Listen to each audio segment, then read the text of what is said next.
Hi all, welcome to Comet Educator. അപ്പം ഇന്നത്തെ ക്ലാസ്സിൽ നമ്മൾ മാർക്കറ്റിംഗ് മാനേജിൻ്റെ മറ്റൊരു ടോപ്പിക്കാണ് ഡിസ്കസ് ചെയ്യാൻ വേണ്ടി പോകുന്നത്, കൺസ്യൂമർ ഡിസിഷൻ റൂൾസ്. ഓക്കെ, അതായത് ഒരു കൺസ്യൂമർ ഏതെങ്കിലും ഒരു ബ്രാൻഡ് ചൂസ് ചെയ്യണം എന്നൊരു ഡിസിഷൻ എടുക്കുമ്പം എന്തൊക്കെയായിരിക്കും ശ്രദ്ധിക്കുന്നത്, എന്തൊക്കെ റൂൾസ് ആയിരിക്കും ഫോളോ ചെയ്യുന്നത്, അതാണ് കൺസ്യൂമർ ഡിസിഷൻ റൂൾസ് എന്ന് പറയുന്നത്. So these are the procedure used by consumers to facilitate brand choices. അപ്പം ബ്രാൻഡ് ചോയ്സ് ചെയ്യുന്ന സമയത്ത് കൺസ്യൂമേഴ്സ് യൂസ് ചെയ്യുന്ന പ്രൊസീജിയേഴ്സ് ആണ് consumer decision rules. It is often referred as heuristics എന്ന് നമ്മളിതിനെ പറയാറുണ്ട്. ഇപ്പോൾ മെത്തേഡ്, വേ എന്നുള്ളതൊക്കെയാണ് ഹ്യൂറിസ്റ്റിക്സിൻ്റെ മീനിങ് വരുന്നത്. അപ്പോൾ ഹ്യൂറിസ്റ്റിക്സ് എന്ന് നമ്മൾ പറയാറുണ്ട്. So these rules reduce the burden of making complex decisions by providing guidelines that making the process easier. അപ്പോൾ ഈ കോംപ്ലക്സ് ഡിസിഷൻസ് ഒക്കെ എടുക്കുന്ന സമയത്ത് ആ ഒരു ഡിസിഷൻ എടുക്കാൻ കുറച്ചും കൂടി ഈസി ആയിട്ട് നമ്മൾ ഈ റൂൾ ഫോളോ ചെയ്യുന്നതുകൊണ്ട് കൺസ്യൂമേഴ്സിന് പറ്റുന്നുണ്ട്. ഓക്കെ, അപ്പോൾ അതാണ് കൺസ്യൂമർ ഡിസിഷൻ റൂൾസ്. ആ നെയിമിൽ തന്നെ ഉണ്ട്, കൺസ്യൂമർ ഡിസിഷൻ മേക്കിങ്ങിന് എടുക്കുന്ന റൂൾസ് ആണ് കൺസ്യൂമർ ഡിസിഷൻ റൂൾസ് എന്ന് നമ്മൾ പറയുന്നത്. മെയിനായിട്ട് 2 types ഓഫ് റൂൾസ് ആണുള്ളത്, കോമ്പൻസേറ്ററിയും നോൺ കോമ്പൻസേറ്ററിയും. അതിൽ നോൺ കോമ്പൻസേറ്ററിയിൽ നമ്മൾ വീണ്ടും 4 ക്ലാസിഫൈ ചെയ്തിട്ടുണ്ട്. Conjunctive decision rule, disjunctive decision rule, lexicographic decision rule and affect referral decision rule. അപ്പോൾ നമ്മൾ ഫസ്റ്റ് നോക്കാൻ വേണ്ടി പോകുന്നത് കോമ്പൻസേറ്ററി ഡിസിഷൻ റൂളാണ്. ഇവിടെ എന്താണെന്ന് വെച്ചാൽ, ഇവിടെ നമ്മളിപ്പോൾ 2 ബ്രാൻഡ് നമ്മൾ എടുക്കുകയാണെങ്കിൽ നമ്മൾ എന്ത് ചെയ്യും, അതിന് ഡിഫറെൻറ്റ് ആട്രിബ്യൂട്ട്സ് ഉണ്ടാവും. ആട്രിബ്യൂട്ട്സ് എന്ന് വെച്ചാൽ ഓരോ ബ്രാൻഡിനും ഓരോ ക്വാളിറ്റീസ് ഉണ്ടാവും. അപ്പോൾ ഒരു പ്രോഡക്റ്റ് എടുക്കുമ്പോൾ അതിൻ്റെ പ്രൈസ്, സേഫ്റ്റി, ഇപ്പം വണ്ടി എടുക്കാൻ മൈലേജ്, ഇതൊക്കെ ആയിരിക്കും അതിൻ്റെ ആട്രിബ്യൂട്ട്സ് അല്ലെങ്കിൽ ക്വാളിറ്റി എന്ന് പറയുന്നത്. അപ്പോൾ ഇവിടെ 2 ബ്രാൻഡിൻ്റെ ക്വാളിറ്റീസ് അല്ലെങ്കിൽ ആട്രിബ്യൂട്ട്സ് നമ്മൾ എന്ത് ചെയ്യുന്നു, ഇവാലുവേറ്റ് ചെയ്യുന്നു. എന്നിട്ട് എന്ത് ചെയ്യുന്നു, അതിൽ ഹയസ്റ്റ് വെയ്റ്റഡ് സ്കോർ ആർക്കാണോ കിട്ടുന്നത് അവരെ ആയിരിക്കും, ആ ബ്രാൻഡിനെ ആയിരിക്കും ചൂസ് ചെയ്യുന്നത്.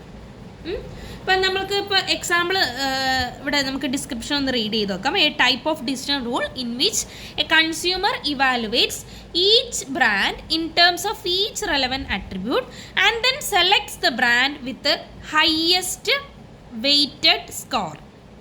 ഓക്കെ, ഇവിടെ ഹയസ്റ്റ് വെയ്റ്റഡ് സ്കോർ ആർക്കാണോ കിട്ടുന്നത് ആ ഒരു ബ്രാൻഡിനെ ആയിരിക്കും സെലക്ട് ചെയ്യുന്നത്. അപ്പോൾ ഫോർ എക്സാമ്പിൾ നമുക്ക് നോക്കാം കുറച്ച് ആട്രിബ്യൂട്ട്സ്. ഇപ്പോൾ 2 ബ്രാൻഡ് എടുക്കുകയാണ്. ആട്രിബ്യൂട്ട്സ് എന്ന് പറയുന്നത് നമ്മൾ തൽക്കാലം പ്രൈസ്,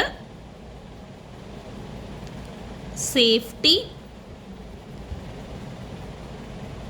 മൈലേജ് ഇങ്ങനെയാണ് കൊടുക്കുന്നത് വിചാരിക്കുക. ബ്രാൻഡ് എ നമുക്കൊരു മിനിമം കട്ട് ഓഫ് ഉണ്ടാവും, ഇത്ര വേണം, ഇത്ര. ബ്രാൻഡ് എ, ബ്രാൻഡ് ബി, ഇവിടെ മിനിമം കട്ട് ഓഫ് ഇത്രയെങ്കിലും നമുക്ക് ഉണ്ടാവണം എന്നുള്ള ഒരു മിനിമം കട്ട് ഓഫ് നമുക്ക് എപ്പോഴും ഉണ്ടാവും. ഓക്കെ, ഇപ്പോൾ നോക്കാം. പ്രൈസിൽ നമ്മൾ മിനിമം കട്ട് ഓഫ് ഒരു 5 points കൊടുക്കുന്നു, സേഫ്റ്റിക്ക് ഒരു 6 points, മൈലേജിന് ഒരു 8 points, അങ്ങനെ ടോട്ടൽ 19 points ഉണ്ടെന്ന് വിചാരിക്കുക. ഇതാണ് നമ്മുടെ മിനിമം കട്ട് ഓഫ്. ഇനി ബ്രാൻഡ് എ നമ്മൾ നോക്കുമ്പം ഇവിടെ 5 ഉണ്ട്, ഇവിടെ 5 points ഉണ്ട്, ഇവിടെ 4 points ഉണ്ട്, അങ്ങനെ ടോട്ടൽ 14 points ഉണ്ട്. ദെൻ ബിയിൽ നമ്മൾ നോക്കുമ്പോൾ ഇവിടെ 3, ഇവിടെ 10, ഇവിടെ 2, അങ്ങനെ ടോട്ടൽ 15 points ഉണ്ട്. ഓക്കെ, അപ്പോൾ ഇവിടെ നമുക്ക് നോക്കാം, നമുക്ക് മിനിമം കട്ട് ഓഫ് വന്നിട്ടുള്ള പ്രൈസിൽ നമ്മൾ മിനിമം 5 points എങ്കിലും വേണമെന്ന്, അതായത് 5 എന്ന് പറഞ്ഞാൽ നമ്മളൊരു മിനിമം വാല്യൂ ഇത്ര രൂപയ്ക്ക് വരികയാണെങ്കിൽ നമ്മൾ 5 points കൊടുക്കുന്നു അങ്ങനെ.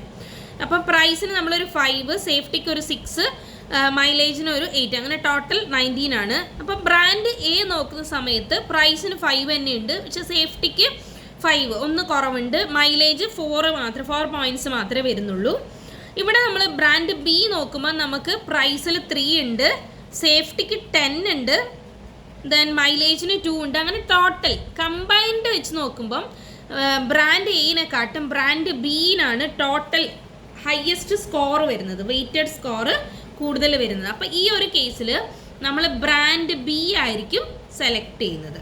Okay, select a brand with highest weighted score എന്നാണ് പറയുന്നത്. സോ ഈ ഒരു കേസിൽ നമ്മൾ എന്ത് ചെയ്യും, ബ്രാൻഡ് ബിനെ നമ്മൾ സെലക്ട് ചെയ്യും. അപ്പോൾ അതാണ് കോമ്പൻസേറ്ററി ഡിസിഷൻ റൂൾ. ഒന്നിലൊന്ന് കുറഞ്ഞു പോയാൽ, ഇപ്പോൾ ഇവിടെ മൈലേജിനൊക്കെ 2 points ഉള്ളൂ, പക്ഷെ ഓവറോൾ നോക്കുമ്പോൾ 15 points ബ്രാൻഡ് ബിയിലാണ് കൂടുതൽ വരുന്നത്. സോ നമ്മൾ ആ ഒരു ബ്രാൻഡ് ആയിരിക്കും സെലക്ട് ചെയ്യുന്നത്. അപ്പോൾ അതാണ് കോമ്പൻസേറ്ററി ഡിസിഷൻ റൂൾ. ഒന്നിൽ കുറഞ്ഞാലും മറ്റൊന്നിൽ കോമ്പൻസേറ്റ് ചെയ്യുന്നുണ്ടെങ്കിൽ നമ്മൾ ആ ഒരു ബ്രാൻഡിനെ സെലക്ട് ചെയ്യുന്നതായിരിക്കും. ഇനി അടുത്ത ടൈപ്പ് ഓഫ് ഡിസിഷൻ റൂളാണ് നോൺ കോമ്പൻസേറ്ററി ഡിസിഷൻ റൂൾ. ഇവിടെ നമ്മൾ എന്താണ്, ഇവിടെ നമ്മൾ നെഗറ്റീവ്സിനെ ഒന്നും നമ്മൾ ഇവാലുവേറ്റ് ചെയ്യുന്നില്ല. ഓക്കെ, ഇവിടെ നമ്മൾ പോസിറ്റീവ് ഇവാലുവേഷൻ ഓഫ് എ ബ്രാൻഡാണ് ചെയ്യുന്നത്. So a type of consumer decision rule by which positive evaluation of brand attribute does not compensate for a negative evaluation of the same brand on the other attribute. അതായത് ഇവിടെ positive valuation എന്ന് പറഞ്ഞാൽ ഇപ്പോൾ ഈ ഒരു കേസിൽ എടുക്കുകയാണെങ്കിൽ ഇവിടെ മിനിമം കട്ട് ഓഫ് എക്ക് പ്രൈസിൽ മിനിമം കട്ട് ഓഫ് വരുന്നുണ്ട്, പക്ഷേ മൈലേജിൽ കുറവാണ് വരുന്നത്. അപ്പോൾ ഇങ്ങനെ ഒരു കേസ് വന്നു കഴിഞ്ഞാൽ നമ്മൾ നോൺ കോമ്പൻസേറ്ററിയിൽ കൺസിഡർ ചെയ്യില്ല. ഇതിലൊന്ന് ഒരു ആട്രിബ്യൂട്ടിൽ കുറഞ്ഞാൽ പോലും നമ്മൾ എന്ത് ചെയ്യുന്നില്ല, കൺസിഡർ ചെയ്യില്ല, ആ ബ്രാൻഡിന് നമ്മൾ പ്രിഫർ ചെയ്യുന്നില്ല. ഓക്കെ, അതാണ് നമ്മൾ positive valuation of a brand attribute does not compensate for a negative valuation of the same brand on the some other attribute എന്ന് പറയുന്നത്. അതായത് it eliminates alternatives that do not meet particular criterion. അപ്പോൾ ഒരു particular criterion meet ചെയ്യാത്ത ഓൾട്ടർനേറ്റീവ്സിനെ നമ്മൾ എന്ത് ചെയ്യുന്നു, eliminate ചെയ്യുന്നു. Then minimum required performance is set, and if any brand does not qualify the minimum criteria will be removed from consideration. Okay, അതാണ് non compensatory decision റൂളിൻ്റെ മെയിനായിട്ടും വരുന്നത്. ഇവിടെ നമ്മൾ മിനിമം റിക്വയർഡ് പെർഫോമൻസ് അവിടെ സെറ്റ് ചെയ്തിട്ടുണ്ടാവും. അപ്പോൾ എല്ലാ ബ്രാൻഡും എന്ത് ചെയ്യണം, ഈ ഒരു മിനിമം പെർഫോമൻസ് ക്വാളിഫൈ ചെയ്താൽ മാത്രമേ നമ്മൾ ആ ഒരു ബ്രാൻഡിന് കൺസിഡർ ചെയ്യുന്നുള്ളൂ, അല്ലെങ്കിൽ നമ്മൾ ആ ഒരു ബ്രാൻഡിനെ എലിമിനേറ്റ് ചെയ്യുന്നു. ഓക്കെ, ഇനി നമ്മൾ നോൺ കോമ്പൻസേറ്ററി ഡിസിഷൻ റൂളിൽ തന്നെ ഫസ്റ്റ് വൺ വരുന്നതാണ് conjunctive decision rule. So it is a type of non compensatory decision rule in which consumer establish a minimally acceptable cut off point for each attribute evaluate. അതായത് ഇപ്പോൾ ഒരു brand എടുക്കുമ്പോൾ ഇപ്പോൾ നേരത്തെ നമ്മൾ discuss ചെയ്തില്ലേ, price, safety, mileage, അങ്ങനെ ഓരോ ആട്രിബ്യൂട്ടിനും ഒരു മിനിമം കട്ട് ഓഫ് പോയിന്റ് നമ്മൾ വെച്ചിട്ടുണ്ടാവും. ആ minimum cut off point satisfy ചെയ്യുന്ന ബ്രാൻഡിനെ മാത്രമേ നമ്മൾ സെലക്ട് ചെയ്യുന്നുള്ളൂ. നമ്മൾ ഓവറോൾ വെയിറ്റേജ് ഒന്നും ഇവിടെ നോക്കുന്നില്ല. ഓക്കെ, അപ്പം അങ്ങനെയാണ് ഈ ഒരു കേസിൽ വരുന്നത്. ഇപ്പോൾ ഫോർ എക്സാമ്പിൾ നമുക്ക് എടുത്തു നോക്കാം. നേരത്തെ പറഞ്ഞ പോലെ തന്നെ attributes price, safety, seating, mileage, ഇങ്ങനെ നമുക്കൊന്ന് എടുത്തു നോക്കാം. അപ്പം നമ്മളൊരു മിനിമം കട്ട് ഓഫ് അവിടെ വെച്ചിട്ടുണ്ടാകും. ഇവിടെ നമ്മൾ 5, 6, 7, 8 ആണെന്ന് വെക്കുക. അപ്പോൾ ബ്രാൻഡ് എ പ്രൈസിന് 6 പോയിൻറ്റ്സ് ഉണ്ട്, ഇതിന് 6 ഉണ്ട്, ഇതിന് 7 ഉണ്ട്, ഇതിന് 8 ഉണ്ട്. ദെൻ ബ്രാൻഡ് ബി ഇവിടെ 4 ഉള്ളൂ, ഇവിടെ 10 ഉണ്ട്, ഇവിടെ 5 ഉള്ളൂ, ഇവിടെ 9 ഉണ്ട്. അപ്പോൾ ഈ ഒരു കേസിൽ നമ്മൾ നോക്കാം, ഇവിടെ എന്താണ്, ബ്രാൻഡ് എ നമ്മുടെ എല്ലാ മിനിമം കട്ട് ഓഫും സാറ്റിസ്ഫൈ ചെയ്യുന്നുണ്ട്. പക്ഷേ ബ്രാൻഡ് ബി സേഫ്റ്റിക്ക് കൂടുതലുണ്ടെങ്കിൽ പോലും ഇവിടെ നമ്മുടെ മിനിമം കട്ട് ഓഫ് സാറ്റിസ്ഫൈ ചെയ്യുന്നില്ല. സോ നമ്മളിവിടെ സെലക്ട് ചെയ്യുക ബ്രാൻഡ് എയിനെ ആയിരിക്കും നമ്മൾ സെലക്ട് ചെയ്യുന്നത്. അപ്പം മിനിമം കട്ട് ഓഫ് ഉണ്ടെങ്കിൽ മാത്രമേ നമ്മൾ ഒരു ബ്രാൻഡിനെ സെലക്ട് ചെയ്യുന്നുള്ളൂ. അതാണ് കൺജങ്ക്റ്റീവ് ഡിസിഷൻ റൂൾ എന്ന് പറയുന്നത്. മനസ്സിലായി എന്ന് വിചാരിക്കുന്നു. ഇനി സെക്കൻഡ് വൺ ആണ് disjunctive decision rule. Okay, disjunctive decision rule. ഇവിടെ നമ്മൾ ഇമ്പോർട്ടൻറ്റ് ആട്രിബ്യൂട്ട്സിനെയാണ് നമ്മൾ നോക്കുന്നത്. അതായത് എല്ലാ ആട്രിബ്യൂട്ട്സ് നോക്കാതെ അവിടെ ഇമ്പോർട്ടൻറ്റ് ആട്രിബ്യൂട്ട്സ് മാത്രം എടുക്കുന്നു. So it is a non-compensatory decision rule in which consumer establish a minimally acceptable cutoff for each relevant product attribute. Important attributes നമ്മൾ എന്ത് ചെയ്യുന്നു, നമ്മൾ കൊടുക്കുന്നു, എന്നിട്ട് ഒരു മിനിമം കട്ട് ഓഫ് വെക്കുന്നു. അതിൻ്റെ മുകളിൽ പോകുന്ന അത് സാറ്റിസ്ഫൈ ചെയ്യുന്ന ബ്രാൻഡിനെ മാത്രം നമ്മൾ സെലക്ട് ചെയ്യുന്നു. ഫോർ എക്സാമ്പിൾ നമ്മളൊരു TV സെലക്ട് ചെയ്യുകയാണെന്ന് വിചാരിക്കുക. അപ്പോൾ മിനിമം ഇപ്പോൾ നമ്മൾ വിചാരിക്കുകയാണ് ഒരു 30 ഇഞ്ചസ് നമുക്ക് മിനിമം വേണം. അതുപോലെ നമ്മൾ ഒരു 40,000 മുകളിലേക്ക് പോകാൻ വേണ്ടി പാടില്ല പ്രൈസ് ആണെങ്കിൽ. പിന്നെ ഒരു 4K റെസൊല്യൂഷൻ വേണമെന്ന് വിചാരിക്കുക. അപ്പോൾ ഇതാണ് നമ്മൾ വെക്കുന്ന ആ important attributes minimum cut of എന്ന് പറയുന്നത്. അപ്പം ഇത് സാറ്റിസ്ഫൈ ചെയ്യുന്ന ഇതോ ഇതിന് കൂടുതലോ വരുന്ന TV സെറ്റ്സ് മാത്രമേ നമ്മൾ സെലക്ട് ചെയ്യുള്ളൂ. അപ്പം അങ്ങനെ ഇമ്പോർട്ടൻ്റ് ആട്രിബ്യൂട്ട്സ് മാത്രമേ നമ്മൾ നോക്കിയിട്ട് ചെയ്യുന്ന റൂളാണ് ഡിസ്ജങ്ക്റ്റീവ് ഡിസിഷൻ റൂൾ എന്ന് പറയുന്നത്. ഓക്കെ, അപ്പോൾ അതാണ് second type of decision rule എന്ന് പറയുന്നത്. നെക്സ്റ്റ് വരുന്നതാണ് ലെക്സിക്കോഗ്രാഫിക് ഡിസിഷൻ റൂൾ. സോ ഇവിടെ നമ്മൾ എന്താ ചെയ്യുന്നത് എന്ന് വെച്ചാൽ ഇവിടെ നമ്മൾ റാങ്ക് ചെയ്യുന്നത്, അതായത് ഇമ്പോർട്ടൻ്റ് ആയിട്ട് ഇപ്പോൾ നമ്മളൊരു പ്രോഡക്റ്റ് എടുക്കുമ്പം ഇപ്പം നമ്മളൊരു കാറാണ് പർച്ചേസ് ചെയ്യുന്നതെന്ന് വിചാരിക്കുക. അപ്പോൾ അവിടെ ഇമ്പോർട്ടൻ്റ് ആയിട്ട് നമ്മൾ നോക്കുന്ന ആട്രിബ്യൂട്ട് എന്ന് പറഞ്ഞാൽ സേഫ്റ്റി ആണെന്ന് വിചാരിക്കുക. അപ്പോൾ സേഫ്റ്റിക്ക് മിനിമം കട്ട് ഓഫിനെക്കാട്ട് പോയിന്റ് ഉള്ളതിനെ നമ്മൾ എന്ത് ചെയ്യുന്നു, സെലക്ട് ചെയ്യുന്നു. ഇനി ആ ഒരു മിനിമം കട്ട് ഓഫ് അപ്പം നമ്മൾ ആട്രിബ്യൂട്ട്സിന് ഇങ്ങനെ റാങ്ക് ചെയ്യുന്നു. ഫസ്റ്റ് നമ്മൾ സേഫ്റ്റി നോക്കും, പിന്നെ നമ്മൾ പ്രൈസ് നോക്കും, പിന്നെയാണ് നമ്മൾ മൈലേജ് നോക്കുക എന്ന് പറഞ്ഞിട്ട് നമ്മൾ റാങ്ക് സെറ്റ് ചെയ്യുകയാണെന്ന് വിചാരിക്കുക. ഓക്കെ, ഇപ്പോൾ നമ്മളൊരു പ്രോഡക്റ്റ് എടുക്കുകയാണെങ്കിൽ ഫസ്റ്റ് നമ്മൾ നോക്കുന്നത് ഫസ്റ്റ് നമ്മൾ സേഫ്റ്റിക്കാണ് റാങ്ക് 1 എന്ന് കൊടുക്കുന്നത് വിചാരിക്കുക. സേഫ്റ്റി റാങ്ക് ഇവിടെ കൊടുക്കുകയാണ്, റാങ്ക് 1. പിന്നെ നമ്മൾ പ്രൈസ് അതിനൊരു റാങ്ക് 2 കൊടുക്കുന്നു. ദെൻ മൈലേജ് അത് നമ്മൾ 3rd ആയിട്ട് മാത്രമേ കൺസിഡർ ചെയ്യുന്നുള്ളൂ എന്ന് വിചാരിക്കാം. അപ്പം ഫസ്റ്റ് ആട്രിബ്യൂട്ട് നമ്മൾ 2 ബ്രാൻഡ്, ഇവിടെയും നമ്മൾ ബ്രാൻഡ് എ ബ്രാൻഡ് ബി എന്ന് എടുക്കാം. ഫസ്റ്റ് സേഫ്റ്റിക്ക് ബ്രാൻഡ് എ എന്ത് ചെയ്യുന്ന ഒരു മിനിമം കട്ട് ഓഫ് ഇവിടെയും വേണം. ഇവിടെ നമ്മളൊരു 5, 6, 7 ഇങ്ങനെ കൊടുക്കുന്നു വിചാരിക്കുക. അപ്പം ബ്രാൻഡ് എ ഫസ്റ്റ് 6 പോയിൻറ്റ്സ്, സേഫ്റ്റിക്ക് 6 പോയിൻറ്റ്സ് ഉണ്ട്. ദെൻ